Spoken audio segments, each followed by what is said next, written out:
కలియుగ వైకుంఠనాథుడు వెంకటేశ్వర స్వామి తోబుట్టుగా ప్రఖ్యాతిగాంచినటువంటి తాతయ్యగుంట గంగమ్మ జాతర అంగరంగ వైభవంగా ప్రారంభమైంది. నిన్న చాటింపుతోటి నిన్న సాయంత్రం గంగమ్మ పుట్టినిల్లైనటువంటి అవలాల నుంచి కూడా ఆమెకి పసుపు కుంకుమతో పాటు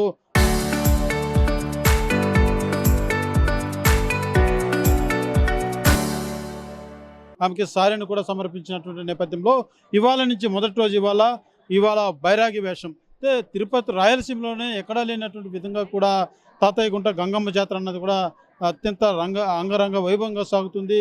ఎక్కడా లేనటువంటి విచిత్రమైనటువంటి వేషధరణ కావచ్చు, బూతులతో కూడుకున్నటువంటి సంస్కృతి కావచ్చు, విభిన్నమైనటువంటి భక్తి భావనతో దాదాపు 9 రోజుల పాటు సాగేటువంటి ఈ గంగమ్మ జాతర ఎంతో అద్భుతమైనటువంటి ఒక జాతరగా కూడా ప్రసిద్ధిగాంచిందని చెప్పాలి.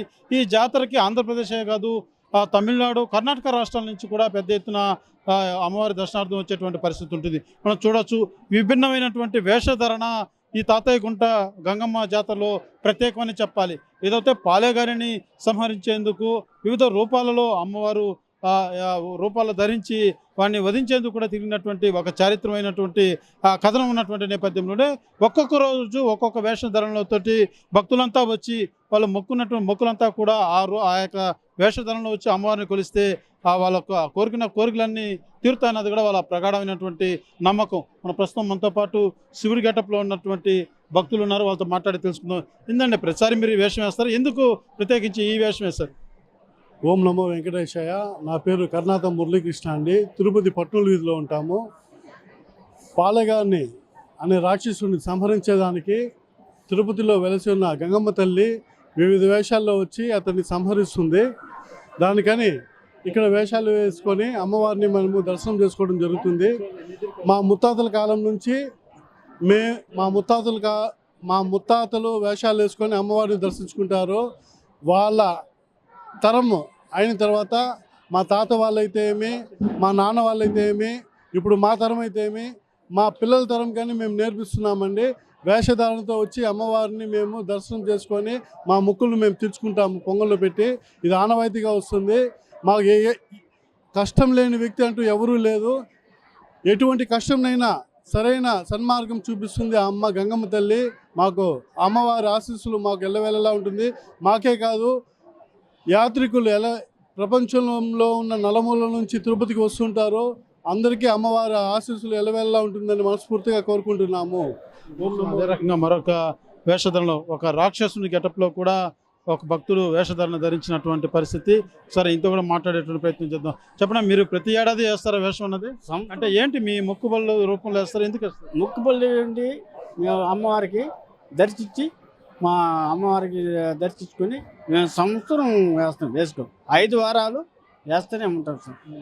మాకు అమ్మవారు అంటే బాగా వేసుకోవాలి. 5 వారాలు 6 వారాలు వేస్తూనే ఉంటాం. పాపం మనరాలు ఒకరు కూడా ఏదైతే వాళ్ళు కోరిన కోరికలు వివిధ రూపాల్లో వచ్చి అమ్మవారిని దర్శించుకుంటే ఆ అమ్మవారు ఆ యొక్క కోరికలన్నీ కూడా నెరవేరుస్తారన్నది ప్రగాఢమైనటువంటి వీళ్ళ యొక్క నమ్మకం. అయితే ఇవాళ మొదటి రోజు బైరాగి వేషం అన్నది పూర్తిగా కూడా దేహం అంతా ఒళ్ళంతా కూడా ఏదైతే తెల్లటి బూడిద పూసుకొని తర్వాత బొగ్గుతోటి నల్లటి చుక్కలలాగా పెట్టుకుంటారు. ఈ వేషం అనేది మొదటి రోజు బైరాగి వేషం అంటారు. మనం చూడవచ్చు, పిల్లలు సైతం చిన్న పిల్లల వయసుతో నిమిత్తం ఉండదు. పుట్టిన బిడ్డ నుంచి కూడా పెద్ద పండు ముసలి వరకు వాళ్ళు కూడా అమ్మవారిని వివిధ వేషధరణలో వచ్చి వాళ్ళు వాళ్ళకు ఉన్నటువంటి కోరికలన్నీ కూడా అమ్మవారి వద్ద చెప్పుకుంటూ అమ్మవారు కటాక్షిస్తారన్నటువంటి ప్రగాఢమైనటువంటి నమ్మకం అని చెప్పాలి. ప్రతి ఒక్కరూ కూడా అంటే వయసుతో నిమిత్తం ఉండదు. పుట్టినటువంటి బిడ్డ నుంచి వృద్ధుల వరకు కూడా ప్రతి ఒక్కరూ ఎక్కడే కానీ ఎటువంటి ఏదంటే సహజంగా మనం వివిధ రూపాలు వేషాలు ధరించేందుకు కూడా కొంత నామోషి పడుతూ ఉంటారు. అది తిరుపతి జాతరలో మాత్రం ఇదొక ప్రత్యేకత అని చెప్పాలి. ఎందుకంటే ఇక్కడ ఉన్నటువంటి గంగమ్మ గుడి చారిత్రకమైనటువంటి కథనం అదే రూపంలో ఉంటుంది కాబట్టి అదే రూపంలోనే వివిధ రూపాలలో భక్తులంతా కూడా రోజుకొక వేషం ధరించి అమ్మవారిని కొలిచి వాళ్ళకు కోరికలన్నీ కూడా నెరవేర్చుకునేటువంటి పరిస్థితి ఉంటుంది. అయితే ప్రధానంగా తిరుపతి నగరంలో జరిగేటువంటి ఈ తాతయ్యగుంట గంగమ్మ జాతర అన్నది కూడా పెద్ద ఎత్తున కూడా భక్తుల సందోహం కూడా వేల సంఖ్యలో ఉంటుంది. 9 రోజుల పాటు జరిగేటువంటి ఈ యొక్క గంగమ్మ జాతర వేడుక అన్నది కూడా తిరుపతి నగరం అంతా కూడా డప్పులు మోతతోటి కళాకారుల నృత్యాలతోటి అదే రకంగా విభిన్నమైనటువంటి వేషధరణతో ఒకటి కూడా కలకలలాడుతూ ఉంటుంది తిరుపతి నగరం. కెమెరా పర్సన్ కోటితో సురేష్ RTV తిరుపతి.